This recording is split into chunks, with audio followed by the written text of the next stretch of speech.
It's the Daily Doug.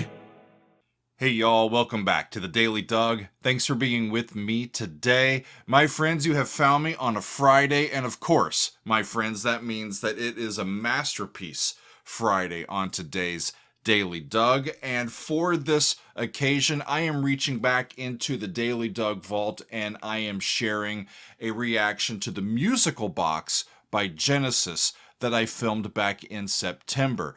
This is another one of these videos where it was a part of our fan favorites series. These are long videos where we count down many of our favorite songs within a certain genre. And in that month, we were interested in our favorite televised musical performances. And I have to tell you, friends, it was an epic countdown. 11 different songs. We had the Beatles in there. We had the Doors in there. We had Pink Floyd in there.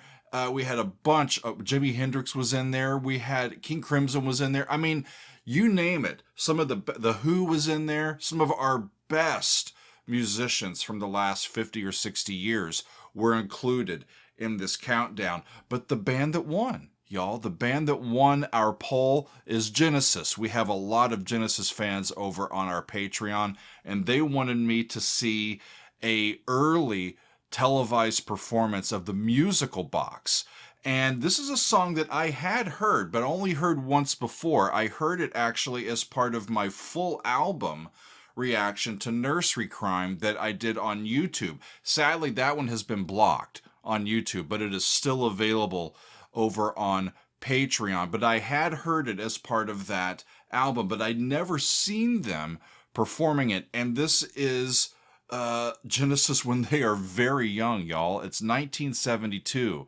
And it's before, I think, a lot of even the big time costume led performances of that era even got going. So as I hear this, y'all, I am going back and trying to figure out what the song means, remind myself of what it sounds like and all of that. And it's just, as is normally the case with Genesis, it's just a lovely bit of time spent with them and their music. So here's what I'm going to do. I'm going to share this reaction with all of you, and I'm also going to include my extended wrap-up. This was the one that won the poll, and so it was the last one that we did, and it sparked ideas not only in response to this song, but of all of the songs that we had listened to in that session.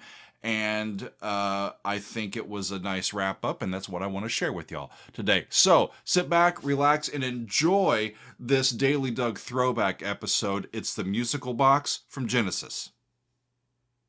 So one more, friends. This has been a lovely extended listen with all of these selections. And of course, we've got to get to Genesis somehow. So Genesis doing the musical box early in their career. This is from 1972 on Belgian television. This one comes to us from Pam.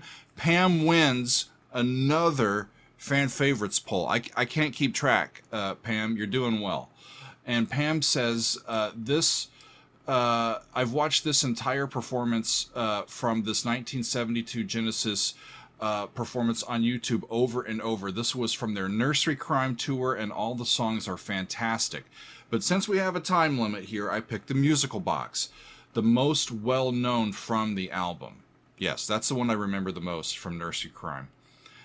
She says it's so fantastic to see the band members at such a young age, yet so masterful at their instruments and voices. I hope you enjoy it as much as I have. So, thank you, Pam. I heard this as part of my full album reaction to Nursery Crime. I did that for YouTube to celebrate the 50th anniversary of the album, but it was blocked on YouTube. I think it was blocked, and then I got it unblocked, and then they reblocked it.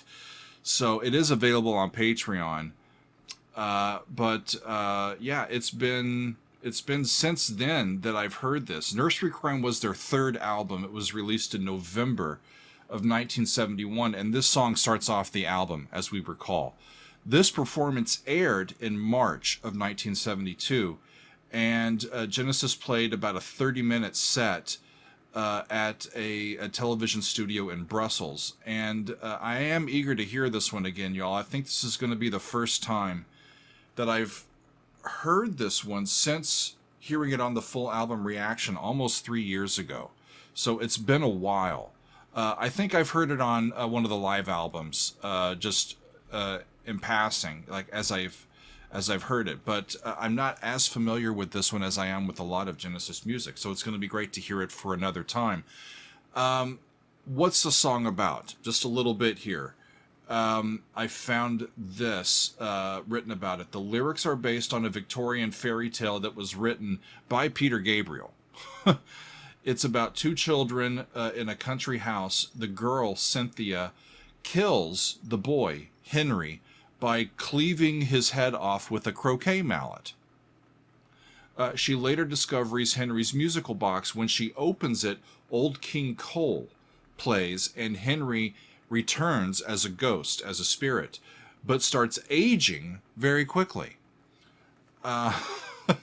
This causes him to experience a lifetime's sexual desire in a few moments. And he tries to persuade Cynthia to have sexual intercourse with him. Shit. However, the noise causes his nurse to arrive, and she throws the musical box at him, destroying them both. The album cover shows Cynthia holding the croquet mallet with a few heads lying on the ground. That I remember. That was quite the album cover. And Peter has quite the imagination. We've been over that before. So this is going to be fun, y'all. Let's listen to the musical box by Genesis, performed live back in 1972. Off we go.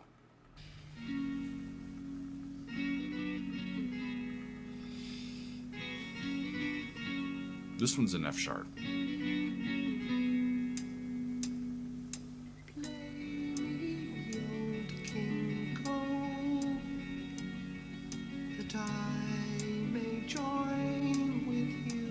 Man, he's so young. All your hearts now seem so far from me. It hardly seems to matter now. Cool. And the nurse Boy, they look different. There's Steve and Mike. I don't even hardly recognize them. I mean, that's Peter's voice. Hardly even looks like Peter.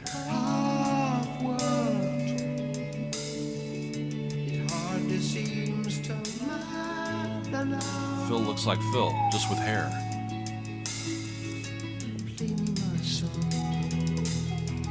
Here it comes again.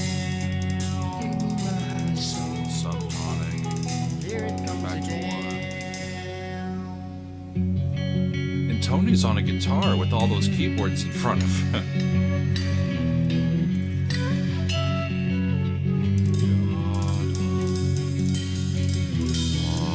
So subtonic, and then lowered second, then back. Just a little bit more time. Time left to live out my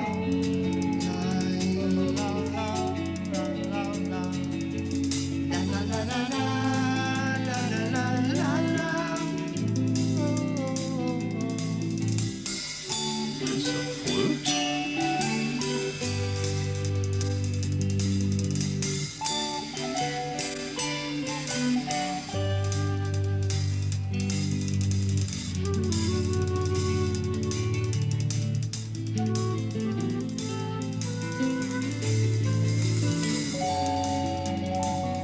Chromatic third.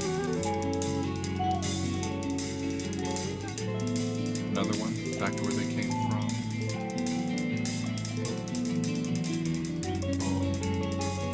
It's A minor and F sharp minor.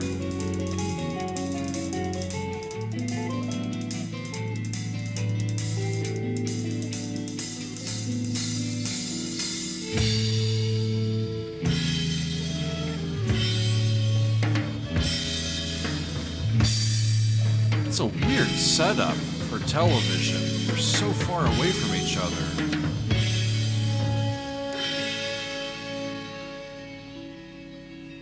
It's like they can't get the whole band in a wide shot. Yeah, there you go. Play me my song. Here it comes again. Old King Cole.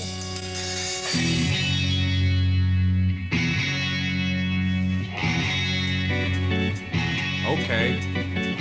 There's the organ.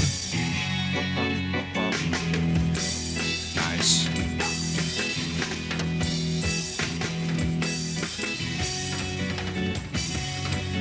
Get it, y'all.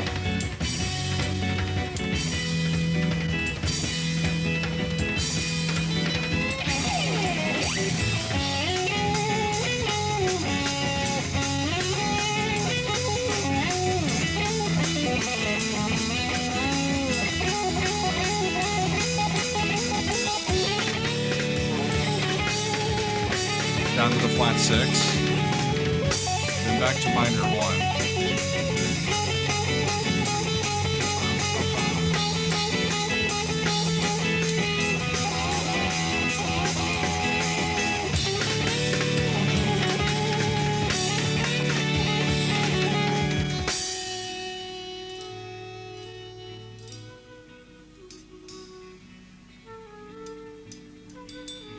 We're making a puzzle. Old King Cole was a merry old soul, and a merry old soul was he. A merry old soul was he. So he called for his pipe, and he called for his bowl, and he called for his fiddlers. I can do with just one fiddler. No. More of the puzzle. Shoot, I missed it. Tick-tock, on the mantelpiece, and a want, and a feel, and a touch, and a know. Effective. Well performed. Lovely musicality. Very narrative, theatrical storytelling. Really great.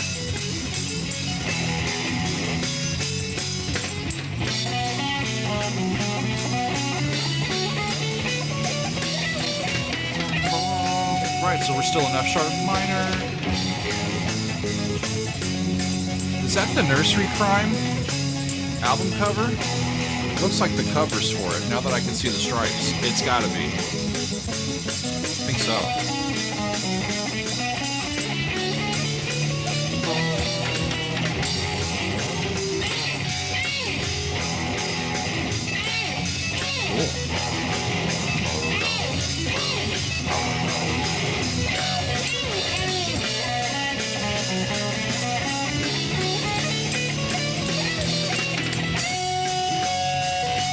Never the performer, Peter. Even when there's not really an audience there to perform for, he's given it his all, isn't he?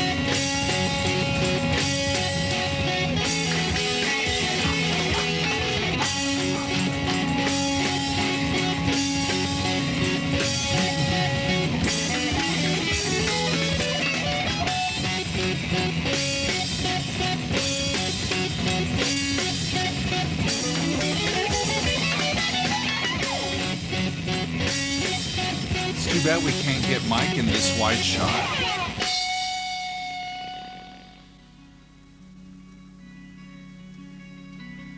I'm right.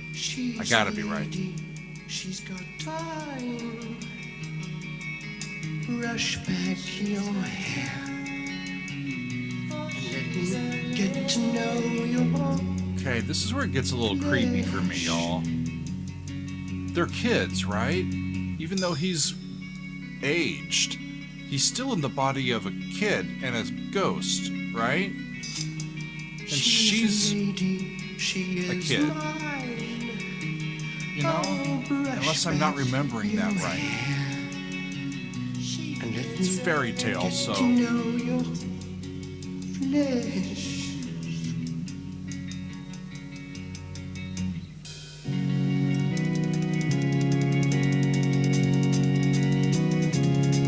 I've been waiting here for so So much color in his voice. No, this time the pass me by. He's got more color for a young person than he should. And then his voice has just maintained the color over these decades. Amazing. You stand there with your vexed expression.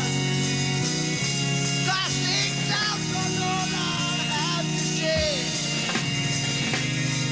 Why don't you touch me? Touch me. Why don't you touch me? Touch me. Touch me now. Now. Now. Now. Now.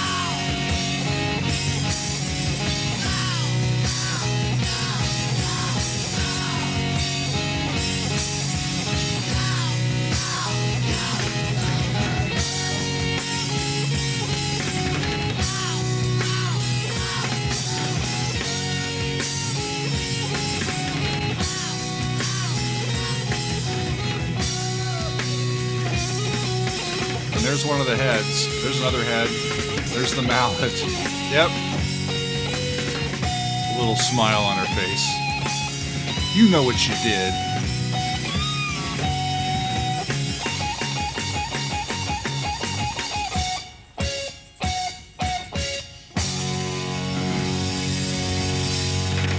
There it is.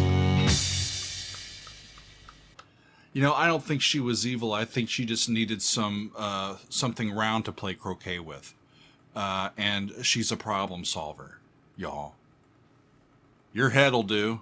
It's mostly round, right? Peter Gabriel, a unique individual.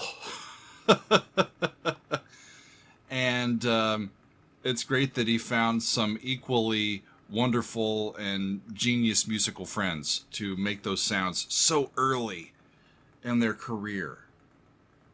You know, it's that early period where your creativity hasn't been hampered by life yet. You know, you're not cynical yet.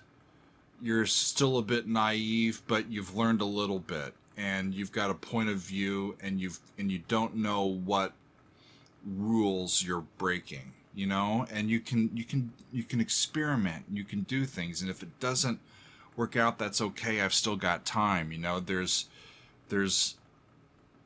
a freedom of expression during that general time of our lives, artistically especially, and I don't think it's an accident that a lot of the great music from these musicians that we've heard from for many, many, many years, their seminal stuff was written in their 20s. And, you know, Paul McCartney's been around for a long, long time. He wrote some great songs in the 1960s and 70s. He hasn't written a ton of great ones in a long time. He's still Paul McCartney, but he's a different person and a different artist than he used to be, because he's grown and life has happened and all this sort of thing, you know. And early, well, the people on this countdown, let's go back to the beginning. You know, The Doors with Light My Fire. George Harrison was a Beatle. Paul Simon, although Paul was a bit more conventional, just groundbreaking in terms of his songwriting ability. Jimi Hendrix, I mean, talk about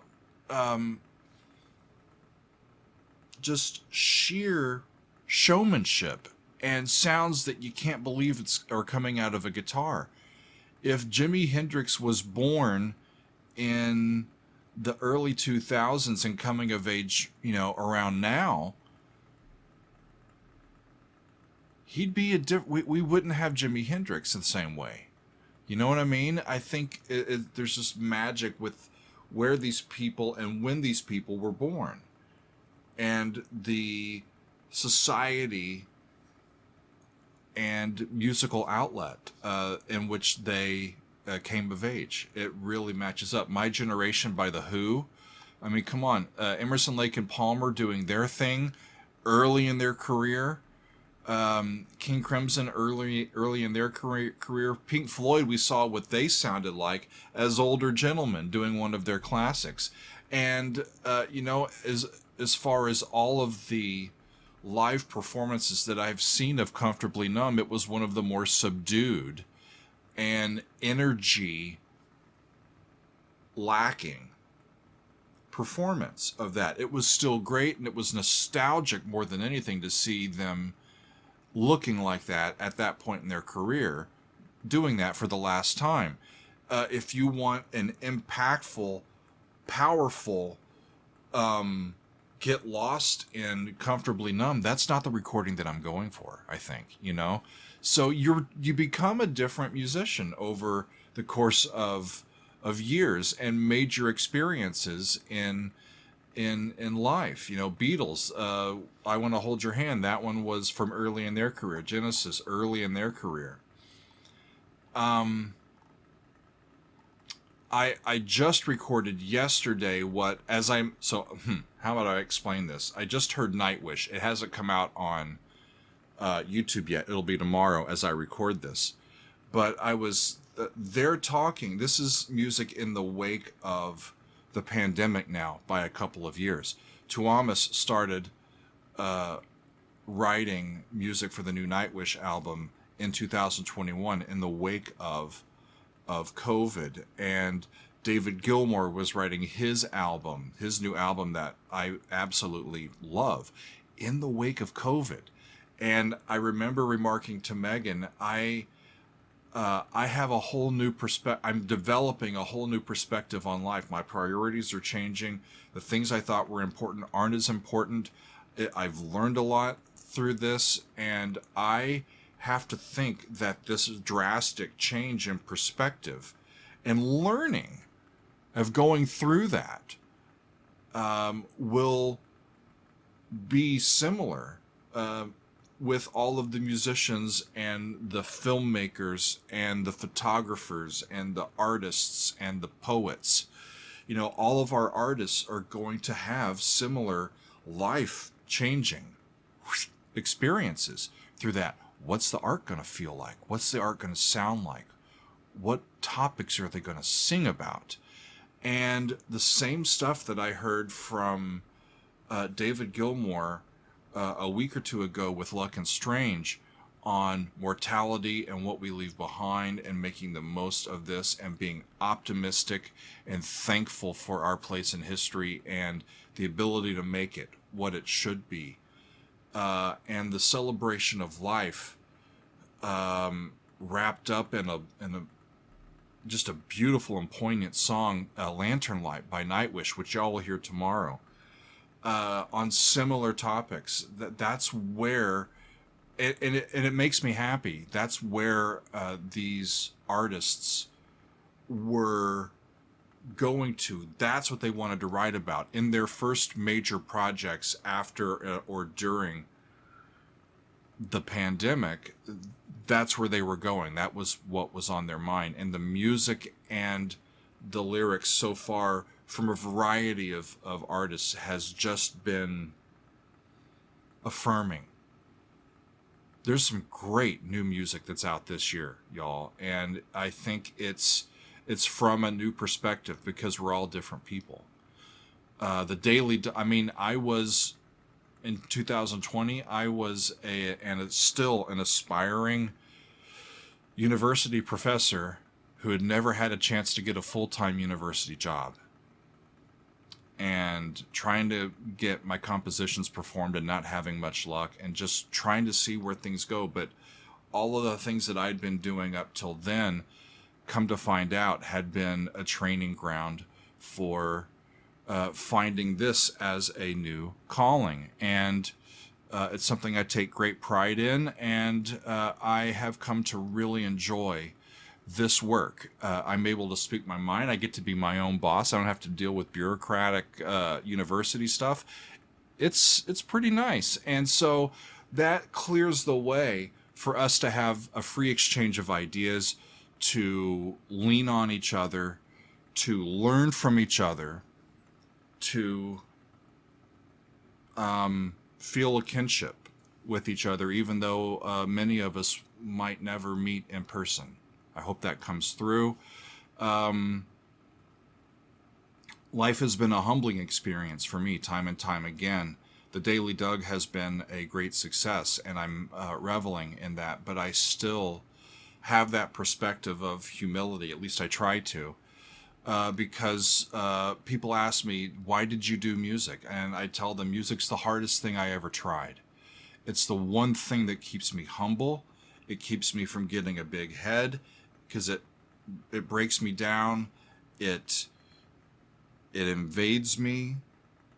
It thrills my brain. It lifts me up when I need to. It's something that I can't fully explain, but I'm trying to. So I'm really curious about this art with strings of frequencies strung together in time. How does their sequential pattern of how we hear them interact with the human brain and make an emotion and a memory like it does? It's just magic, y'all. And that's why I love doing this. I love coming back to all of these great artists. I've learned so much from this community, and I still think we're only getting started, friend. And it's the 30th episode of the fan favorites, and it's been a big one. I've been here for a bit, y'all, but this has been a wonderful session. 11 different songs, 2.5 years of fan favorites, and we're still just enjoying the shit out of this, y'all. So thanks to all of you for submitting your answers to this month's calling. It's our favorite television appearances. We had some good ones this time. We'll do it again soon, but that is all for me today, my friends. Thank you for being with me. We'll see you next time on another edition of The Daily Doug.